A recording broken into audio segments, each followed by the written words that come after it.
Los ataques terroristas en Bruselas llenaron de pánico las calles de la capital belga y demuestran que el uso del terror se mantiene vigente. En realidades distintas, Guatemala y otras latitudes sufren las consecuencias de la violencia. Este es el tema de la noche. Participe con el hashtag #SFBruselas. Antes, el reporte de las horas de angustia que vivieron en Europa.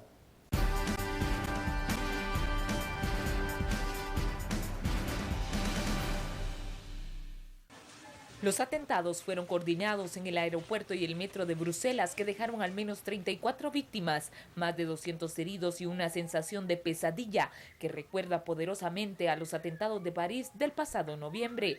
La página web de la Policía Federal belga, a la que por ahora no se puede acceder porque está caída, informa que ha lanzado una búsqueda para localizar a un hombre como principal sospechoso de haber cometido este hecho, y publicaron además un video con la foto de los sospechosos.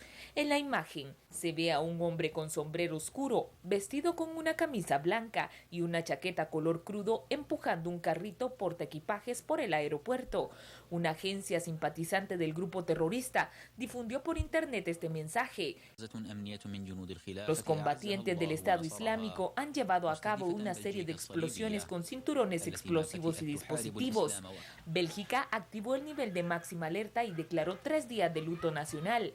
Colegios, hospitales, museos, transporte público y centros comerciales cerraron sus puertas o elevaron al máximo los niveles de vigilancia y podrían seguir igual al menos hoy.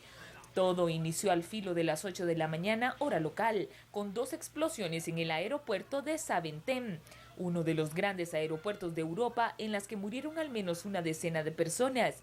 Ese ataque fue obra de 2 suicidas y de un tercer terrorista que la policía belga busca activamente al cierre de esta tarde. Poco después, pasadas las 9 de la mañana, una tercera detonación cegó la vida de una veintena de personas más en la estación del metro de Malébec.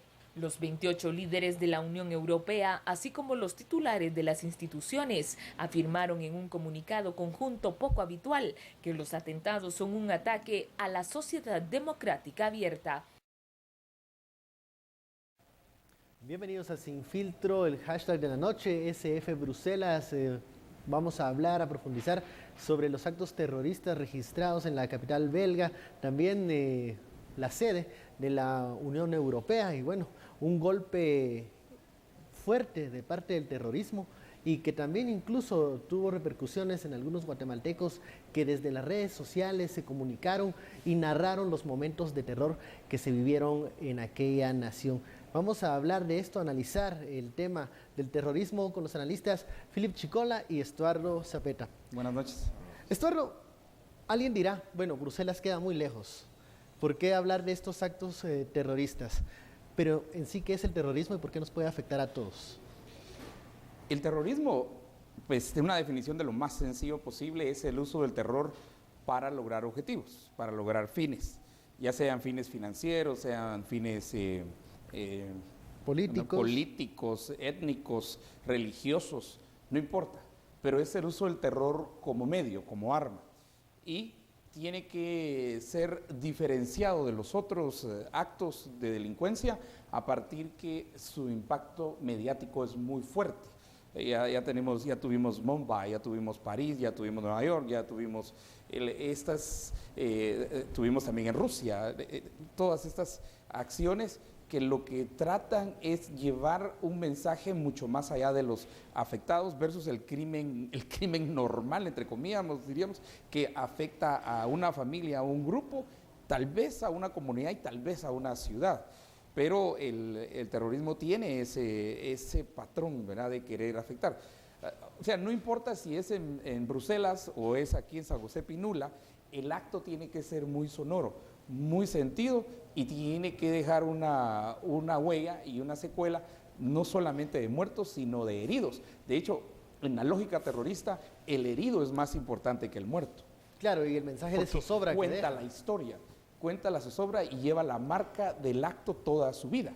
En el muerto, en los fallecidos, termina la historia. En el herido sigue la historia del terrorismo y por eso ellos tienen que afectar en ambos parámetros, ¿verdad? Sí, lo que menciona Estuardo es muy importante, difundir el mensaje. Estos actos tienen ese objetivo de proyectar un tipo de mensaje de miedo, de terror, de advertencia o amenaza. Totalmente, porque lo que ocurre es que el terrorismo se enmarca dentro de las amenazas de tercera y cuarta generación, pero particularmente ahora se analiza el efecto psicológico, psicosocial que genera los actos de terror. Porque ¿qué ocurre? Comparemos o regresemos tal vez al caso del 11 de septiembre.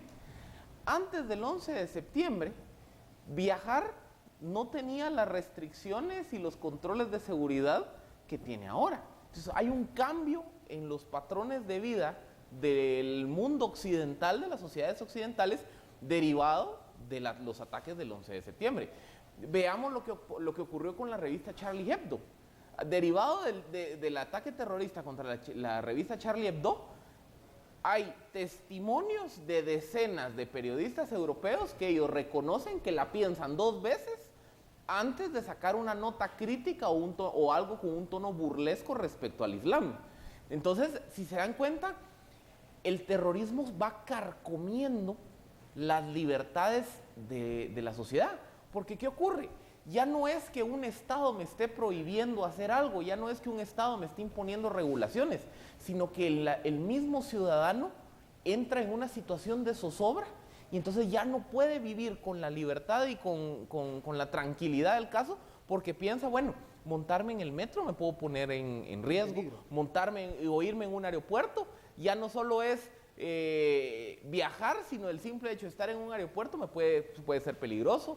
Si soy periodista y adopto una línea crítica respecto al islamismo radical, puede ser peligroso. En fin, si se dan cuenta, si lo analizamos el fenómeno psicosocial, el terrorismo empieza a carcomer las bases de la libertad. Y es eficiente en ese sentido. Y esa es su victoria. Y por eso es que los heridos son, te dijera yo, mejores testigos para el terrorista.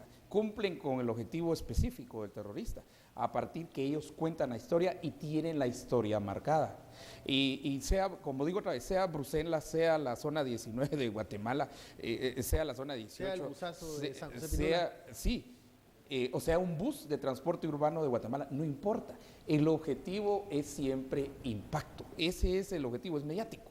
Y por eso es que, digamos, nosotros extrapolamos una acción deleznable en Bruselas a una acción condenable aquí en los alrededores del área metropolitana de Guatemala, porque tanto grita el niño y tanto grita la niña saliendo del tren de Bruselas, como los niños quemados por los mareros en un bus en la ciudad de Guatemala.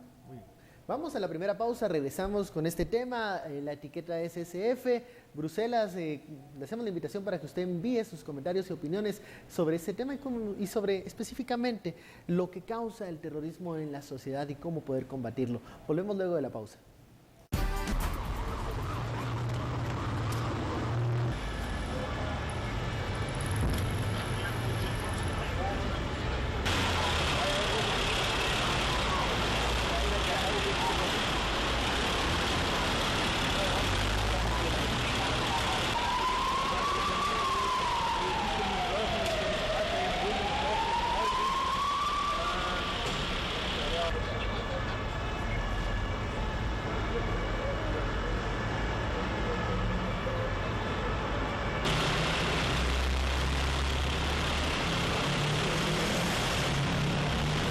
Esas son imágenes de los momentos de terror que se vivieron en Bruselas.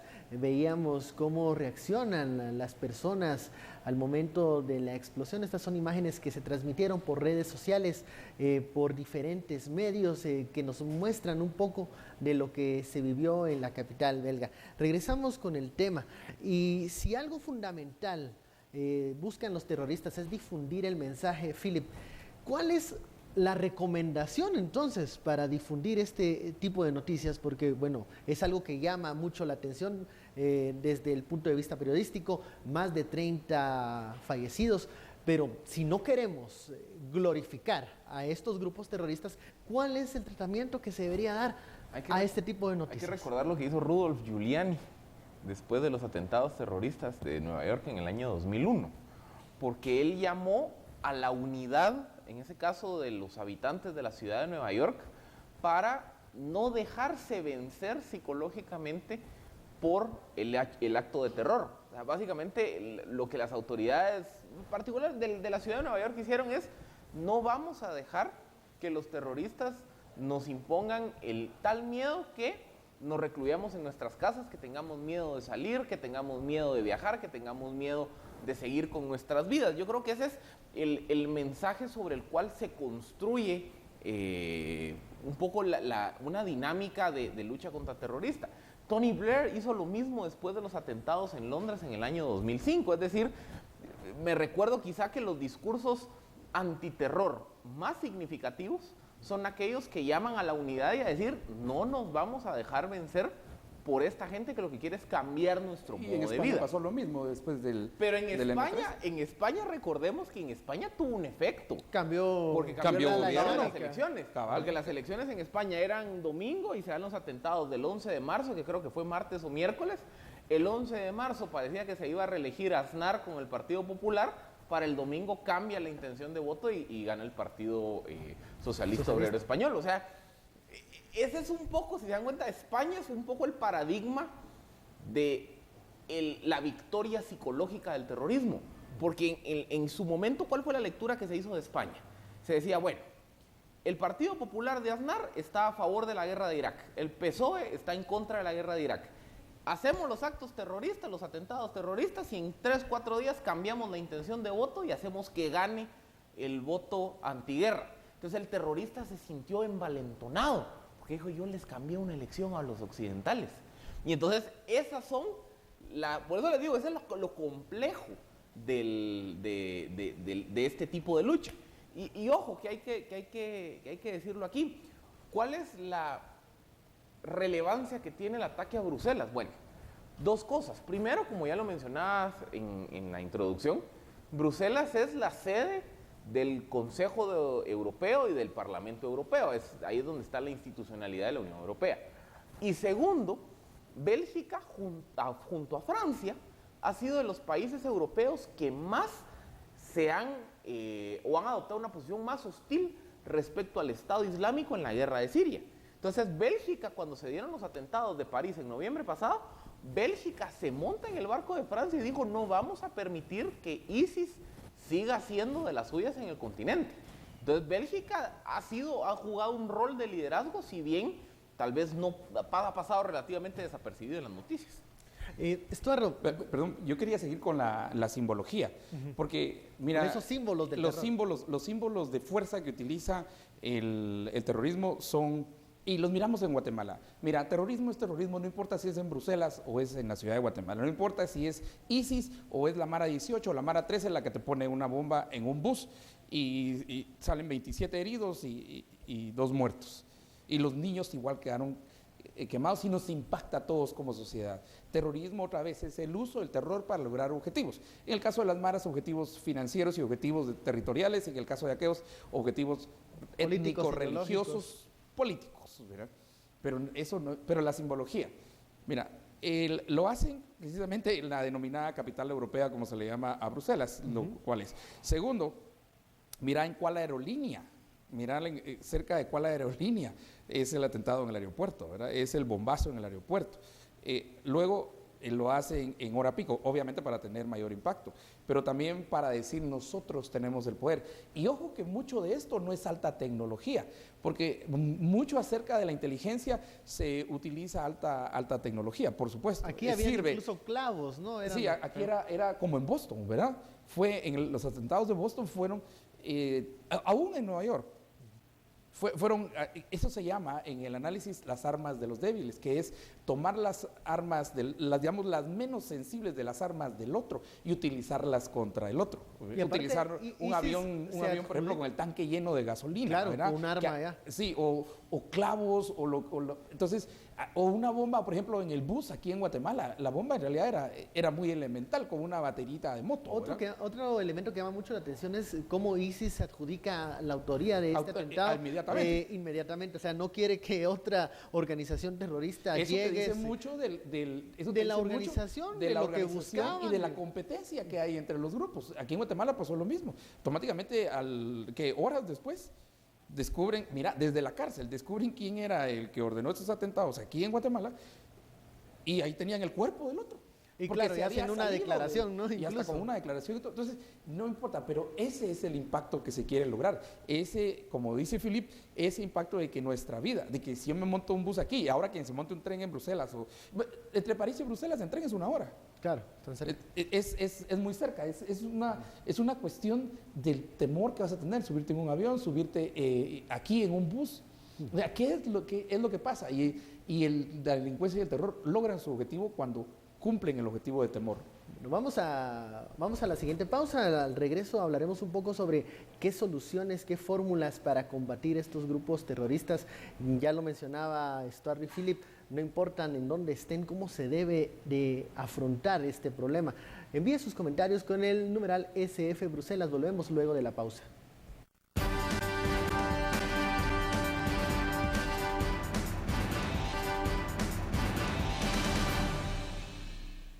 Regresamos a Sin Filtro, impacto, consternación por los atentados terroristas en Bruselas. A todos ha llamado la atención el modo como se hizo, los ataques coordinados, la tragedia que ocurre, más de 30 fallecidos. Sin embargo, estos actos terroristas que son simbólicos y fuertes cuando suceden en capitales europeas, como ya mencionábamos, Bruselas tiene una simbología muy importante dentro del grupo de la Unión, pero estos actos terroristas se repiten mucho en lugares en donde hay conflicto. Es el diario vivir en Siria, en la temática del Medio Oriente. En Israel, ¿verdad? Claro. ¿Cómo se deben de tratar entonces a estos grupos terroristas, llámese ISIS, Daesh, Al-Qaeda, o ya en nuestra realidad latinoamericana esos grupos fácticos que mediante el terror quieren asegurarse bienes económicos o territoriales? A ver, la pregunta es complicada porque no hay una respuesta, por varias razones. Para empezar, hay un problema de definición de qué es un grupo terrorista. Actualmente los grupos terroristas son identificados por la caracterización o la categorización que les da el Departamento de Estado y la Agencia Antiterrorismo de Naciones Unidas. Y para ello pasa cierto tiempo, siempre hay un cuestionamiento. Por ejemplo, el caso de las FARC en Colombia, el Departamento de Estado las tiene categorizadas como grupo terrorista, Naciones Unidas no. Entonces, ¿qué criterio utilizamos? O sea, de entrada hay un problema. Segundo, y aquí es donde se da la definición de una guerra asimétrica. Porque, por ejemplo, ISIS no es un Estado. ISIS es una organización que opera en el sur de Turquía, el norte de Irak y el este de Siria. Entonces, si yo soy Estados Unidos, ¿qué voy a ir a invadir? Porque los tres son estados soberanos. Yo no puedo ir, no es como en Afganistán, en donde los talibanes operaban dentro del territorio afgano, Estados Unidos invadió Afganistán. Esto es más complicado, porque el grupo terrorista opera de forma transfronteriza. Piensen en los Zetas, o piensen, por ejemplo, en la Mara 18. O sea, ¿qué son los Zetas? Es una organización de narcotráfico que opera de Guatemala a Nicaragua. O las maras. Sí, por ejemplo, si yo le declarara la guerra a la Mara 18, ¿qué invado? ¿A dónde? Ajá, es un problema. ¿Contra quién peleo? ¿Contra quién peleo? En la guerra convencional tenés al soldado que tiene las órdenes, tiene un liderazgo, tiene una jerarquía de otro equipo, digamos en primera, segunda y tercera generación, guerras convencionales, tenés tanques, tenés aviones, y pues barcos. Aquí no.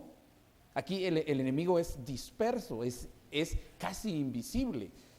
Aquí los sistemas de inteligencia que fallan precisamente porque quieren hacer inteligencia a partir de... No antes de. Guerra convencional, cuando realmente lo que está funcionando aquí son... el mismo exministro, y yo voy a poner ese video, el mismo exministro de la defensa de Holanda, hace un llamado, Peter Van Umm se llama, ahora ya no es él, pero él hace un llamado a repensar las formas como sus mismos ejércitos hacen inteligencia, por ejemplo, en Afganistán, porque es una guerra asimétrica. Además, aquí, Philip y Ben, aquí entra un concepto en cuestionamiento horrible, que es el concepto de soberanía. Decime, el terrorista no ve, digamos... No ve fronteras ni soberanía. No ve Holanda, Bélgica y Francia. El marero no ve si es Salvador, Honduras, Guatemala. Salvador, Honduras, Guatemala, o si es San José Pinula, o es la ciudad de Guatemala, o es Misco. Pero Estuardo, muchas veces la reacción hacia estos atentados, estos actos terroristas, hay que ver cómo se ataca o se desarticula algún tipo de estructura, Por ¿no? supuesto. Entonces aquí se habla de, una guerra frontal contra las pandillas, más de algunos usuarios Pero han cuidado mandado con el mensajes término con de guerra, eso. que era la advertencia que hace Pero es Philippe. algo es una tentación, ¿no? Sí, en hacer estos momentos. guerra contra el narcotráfico, the war on drugs, dicen los gringos, ¿verdad? Pero su guerra es una guerra convencional, de helicópteros, de soldados, de ir a chapear amapolitas allá a San Marcos. O sea, eso es convencional, esa no es la guerra, ese otro nivel, porque como los enemigos tienen esas características, digamos, y empieza con las guerrillas a propósito en Latinoamérica, ese sistema de guerra asimétrica, porque el Estado está organizado, tiene una presencia, tiene el poder de la ley, y los grupos guerrilleros están desorganizados, están dispersos.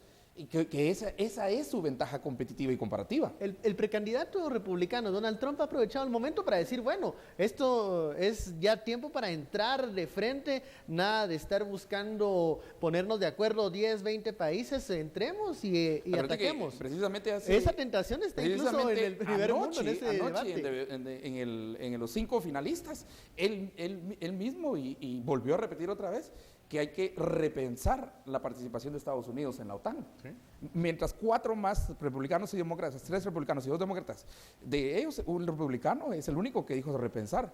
Por supuesto que los otros 4 se tiraron contra él diciéndole, él no entiende que precisamente, y eso es horas antes de Bruselas, él no entiende que es la unidad entre naciones, pero aún las naciones, aún en Unión Europea, aún en CAFTA, aún en NAFTA, aún en la Alianza del Pacífico, lo que querrás, aún ahí juega el concepto de soberanía. Y ese concepto sí, nosotros mismos tenemos que cuestionarlo. Y no se ha cuestionado por la injerencia de no sé qué y la injerencia de lo otro. Cuidado, porque lo que estamos viendo es que los malos no tienen concepto de soberanía. Pasamos a las conclusiones para hablar de esto, de repensar la batalla contra el terrorismo en estos yo creo que Donald Trump y su discurso se convierte en un ganador derivado de esto. Cabal. Porque, ¿qué ocurre? España 2.0. Se vuelve una España 2.0, pero a la inversa. ¿Sí, pues? Porque, ¿qué ocurre? Trump lleva un año diciendo, Obama, usted desde hace rato debió haber invadido Siria. Pero usted como no muy se quiere pelear con Rusia, como ahí quiere jalar a los franceses y lo quiere hacer así todos de amiguitos, está dejando que Siria se convierta en un caldo de cultivo para el terror. Ese ha sido el discurso polarizante. ¿Qué ocurre?